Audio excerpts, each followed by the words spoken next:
You call yourself a man? You know you're a lying, low-life, motherfucking gambling degenerate prick. You know that's what you are?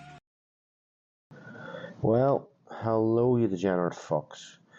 Welcome to The Degenerate Gambler. It's Thursday the 19th of September. I'm just back with another episode, looking back at last week, looking ahead to this week. And last week was, it turned out a good week, but that was just sort of off the cuff, very quick 3 wins in a row. Hattrick of wins. So obviously happy about that, but not my main bet or my side bet winning, sort of, a bet builder and then a bit of a high stake double I did, and then an MLS bet, which is one of the first things I probably touch for an MLS bet. It's very hard to predict, but it was a big return for a small investment. But yeah, I'll get that anyway. So looking back at last week's bets, so main bet had 3 up and 2 goals were needed, a goal in each game. So, decent sweat there. The side bet only had 2 up, but others had sort of late goals, they either draw or lose, so, it was in me a shout that. The evening bet, had a couple of winners, but I didn't win. But I did do a £10 bet in the Villa game because you were getting a free tenner bet if you did a tenner bet. So I did that, an 8-1 bet builder, and it won. So that was good. And then because of that, I took £20 stake and I whacked it on Chelsea and Madrid because they were both great prices, and I had them in other bets. So I just took the 2 of them and said, fuck it. And that was paying like 80 something, but when Chelsea went 1-0 up later on, I cashed it out for 70 something. So there's 170, so I was happy with that. So that made me think, God, I'll give the MLS a go. Oh, sorry with that. And what I did was I went and picked just 3 teams to win Goal Rush Plus. So both teams to score and result, some people would call that. And woke up the next morning to £144 won. So in total that worked out, it was like 314 quid I won in the space of 6 hours, 7 hours. So look, happy enough with that. Sunday, I really starting to get annoyed with these Sunday Yankees and lucky 15s.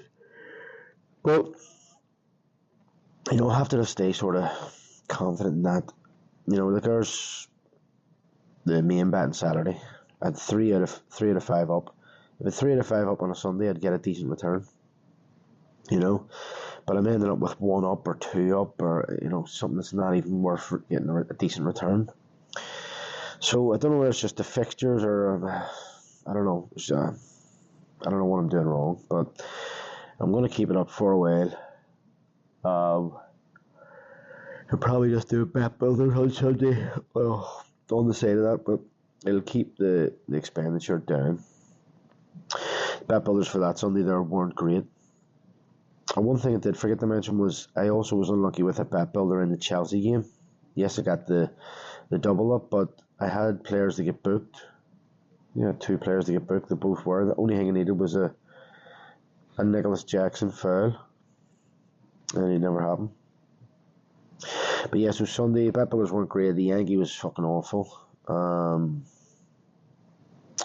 did a free bet, because the free bet that I got from Saturday night, I was going to try and keep it, but I ended up, this is the thing, you get a couple of winners and you think you're on a roll and you steam in. So I probably should have just left that. It wasn't worth doing. But you do make these mistakes, and even though I try to check myself, sometimes you can't help it. But look, 3 wins, a hat-trick of wins, I'm not going to complain. Maybe over here I'm down with the flu, or maybe it's COVID, I don't know. But let's look ahead to this week. So I'm sticking with the both to score to be the main bet.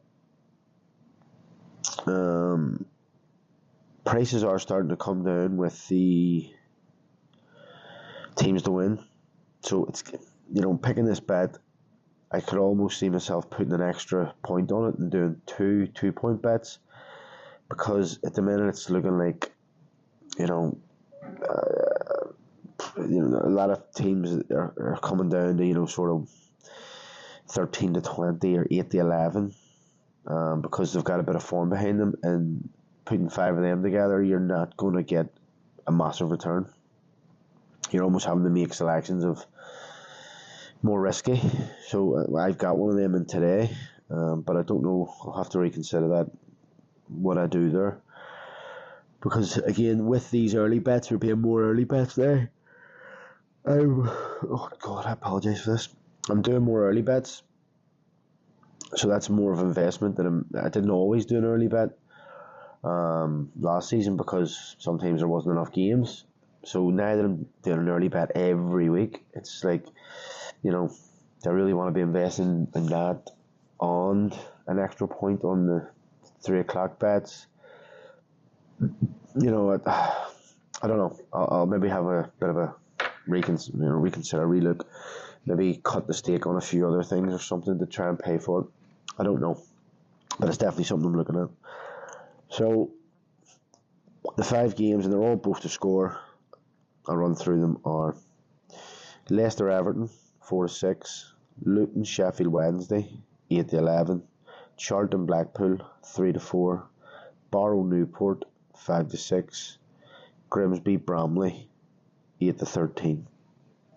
So in total, that is 14-1, and you get a 10% bonus, so it pays about 160, and that's for 2 points, which for me is a tenner.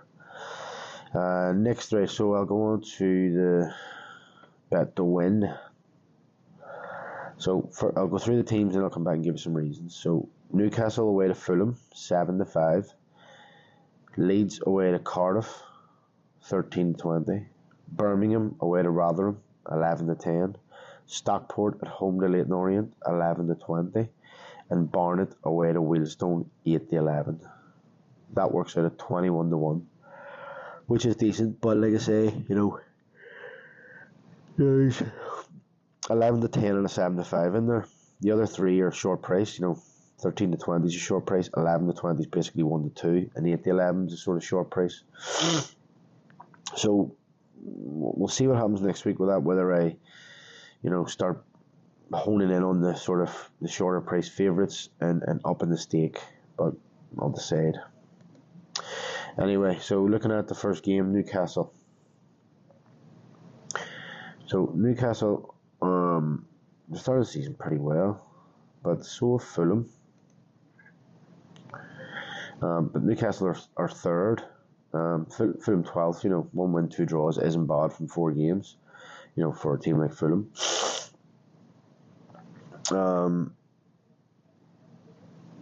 Looking at the form, so even the home. So the two Premier League games they've had at home, they've won 1 against Leicester and they drew against West Ham.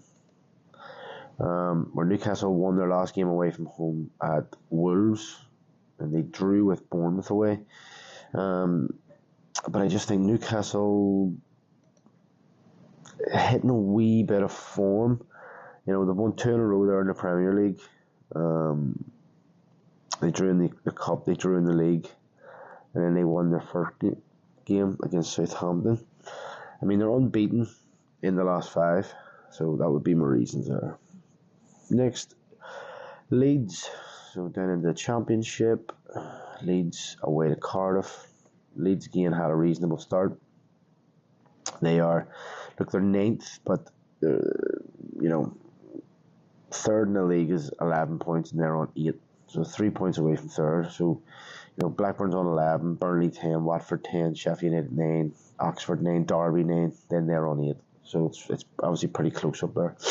Whereas Cardiff, 1 point from 5 games.